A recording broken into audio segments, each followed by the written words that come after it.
Okie, welcome to Meet Your Mayor, Tabor. My name's Alan Friesen. I have Andrew Prokop with me. Andrew is the incumbent mayor for the town of Tabor. I don't know if you remember, a couple of weeks ago, I interviewed one of the mayoral candidates for Tabor. And then Andrew and I said, hey, well, we should have a chat about this too. Andrew, so great to see you, sir. How you doing? Yes, good afternoon, Alan. Thanks, just fine. Yourself? Good, good.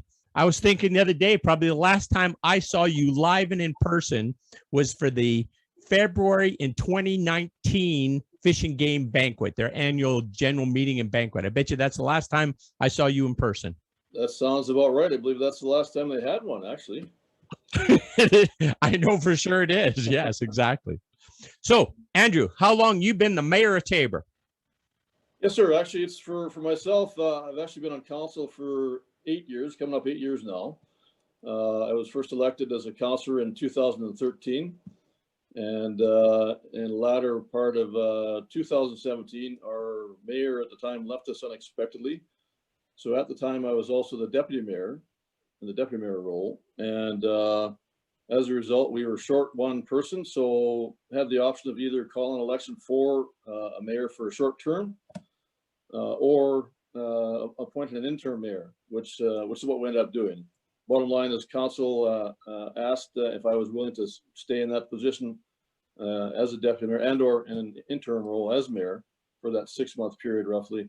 And I agreed to that as long as the rest of the council is okay with that. So I did that and gained a lot of great experience with that. And as such, decided to run formally for the mayoral role in this last term, which was in 2017. And fortunately was successful in that capacity as well.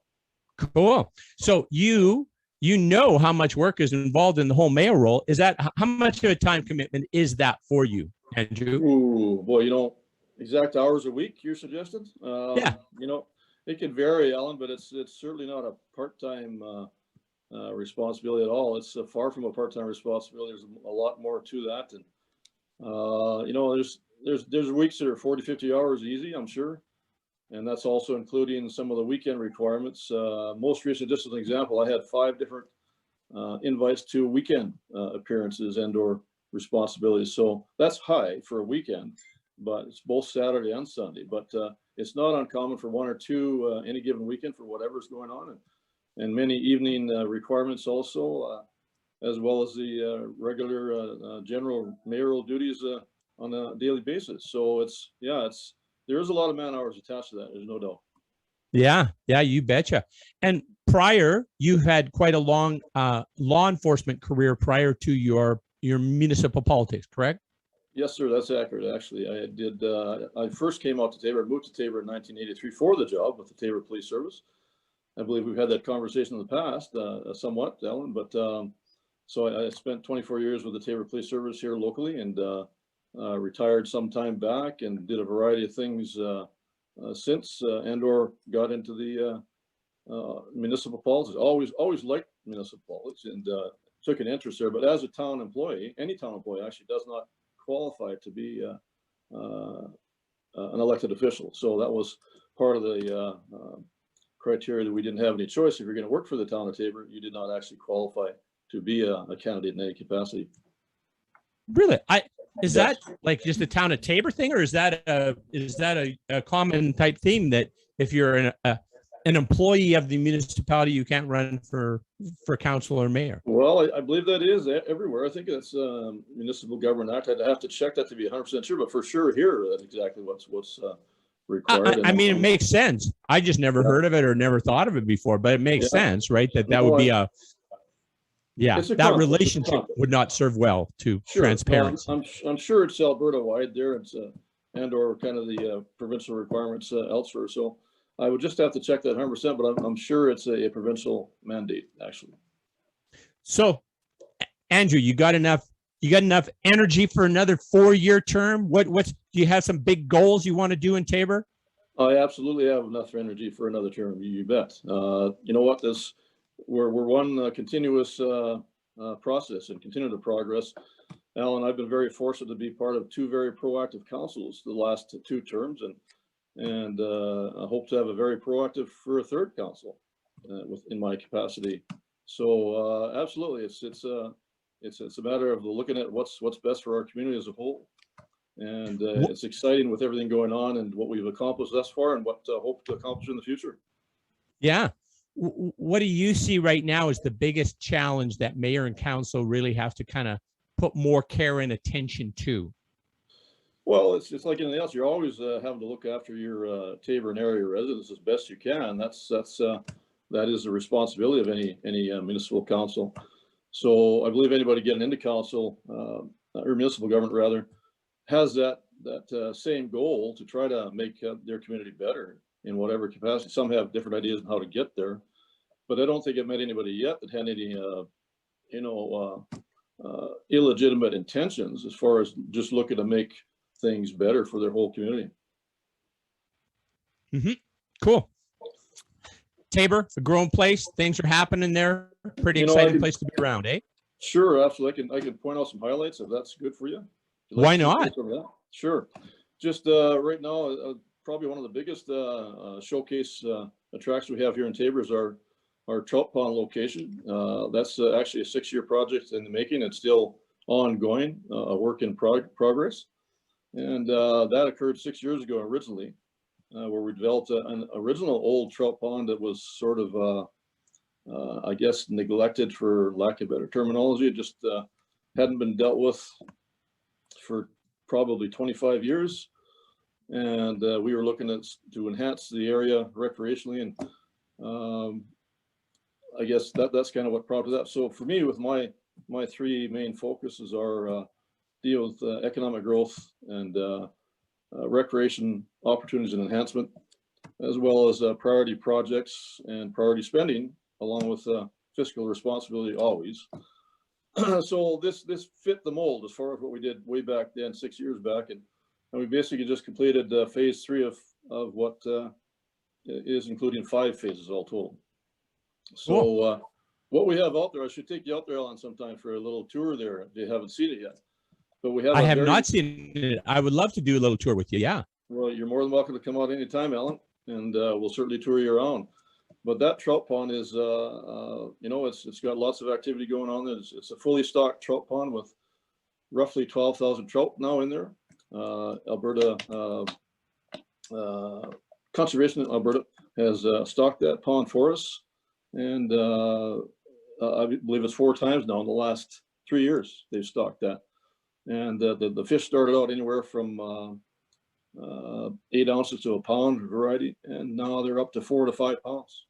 Woo, wow! Some of the bigger ones. So, yeah, it's just they've got a great food source there also. So they're thriving actually. It's very exciting to see that going over well. And pardon me. Yeah, that's excellent. Is that a town of Tabor only thing, or is that a town and MD joint venture? Well, no, the MD, part of the trail system, the MD was part of that, but sure, the MD supported that, the concept that we have to have MD support when we were doing that. Originally, that was in the MD location, town land in the MD. It has now been annexed accordingly in the last 3 years. And we did open up the Trout Pond camp area, and over there's a beach watercraft activity going on there. It's not actually for swimming, but you can wade in there and that sort of thing. And, yeah, cool. But there's an actual about a 50-meter beach stretch, so you can sunbathe or relax on the sand, and walking trail that goes right to it. There's a campground with 9 sites right there right now. Nice. And again, that's a huge showcase for Tabor. And so anybody that's not aware, we try to promote that as best we can, but it's on our website, it's on Facebook page, etc. And it's a happening location, Alan. Like it's very well used, and I don't believe I've ever heard anything negative about it thus far. People are very excited to be using that and making use of it. That's what it's for. People, area residents as well, and/or visitors alike. So we've also another got amenity for your community. That's awesome. Absolutely, yeah, great. Absolutely. Yeah. It's also we have a Trail 77 system in there, which is an organization that's now developed a variety of trails in there, about 200 members strong. And for the biking crew and/or there's runners that use that trail. We've just now completed the 15 kilometers of now trail, which is a complete loop, which was just completed this past spring. So it's many activities out there, and looking at some other disc golf, possibly some other camp areas, day camp areas, camp kitchens, pump track for the bikers as well. And the list could be endless. It's like I say, it's a project that's continuing to evolve, and we're very excited about what we have right now. As I said, it's very much showcase orientated feature attraction for Tabor, and it's only going to get better. That's exciting. That's exciting. It is. So Andrew, here's what I hear you telling me. You're ready for another term. You're energized. You're pumped. You're ready to go. You've got the experience from your council and mayor past already, and you're all excited about being mayor again of Tabor. Yeah, absolutely, absolutely. I've got several other showcase items I can certainly tell you if you have the time there, Alan. Sure, go for it, Andrew. Another one is our Meadows project rather is all about attainable housing. And sorry, back to the cost of the Trout Pond. Right now we're about $2 million into that and growing. So, but that's what's into that currently. This Meadows project is actually an attainable housing project that's roughly $6 million investment. And that's dealing with attainable housing that's going to deal with manufactured homes in a specified area just to the northwest area of town. And 60 acres that was bought up there back by council in 2018. We as a council identified that area and or a gap that was lacking for housing in the town of Tabor in 2017. So it became a very serious and passion-fed council initiative. And we've continued to that stage, and to right now they're in the construction phase, and they are doing all the infrastructure requirements, and lots are now available. 90 lots are available for sale, and they've sold one lot in the last 2 weeks, I believe. So it's starting, and it's actually going to be a total of 302 lot availability there, anywhere from $67,000 to $77,000, and I believe a total of roughly $200,000 to $240,000 all in. And you own your home and turnkey setup. You don't even do the grass. You don't shovel the snow. You don't plant a tree unless you want to. But right. A small amount of condo fees takes care of that if you so choose, and you don't have to do a thing as far as the yard goes. It's upkept and properly. And with an agent that we have looking after that's done a couple of these projects, has very great experience in that regard. So it's happening, and so by next spring, I believe you'll see actual manufactured home residents at that location. Excellent, excellent. So is there a homelessness exist in Tabor? Homelessness? You know, I'd like to say not, Alan, but you know, they have been here. They have been. I don't believe currently that I'm aware of anybody around here, but in the last 5 years, yes, it's every year we seem to get one or two that transient come through here and, you know, stay in wherever in the parks or parking lots, et cetera, and try not to bother people. That's our people are really good in Tabor area helping people out in that capacity. But unfortunately, I know Lethbridge is really big with that more and more all the time. But yes, we're getting a small amount of that as well. Yeah, sure. Yeah. Cool.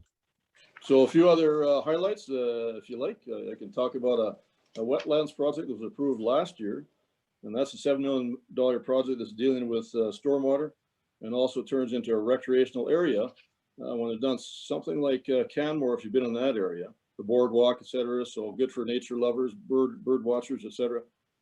So it turns a wetlands project for stormwater use into potable water eventually.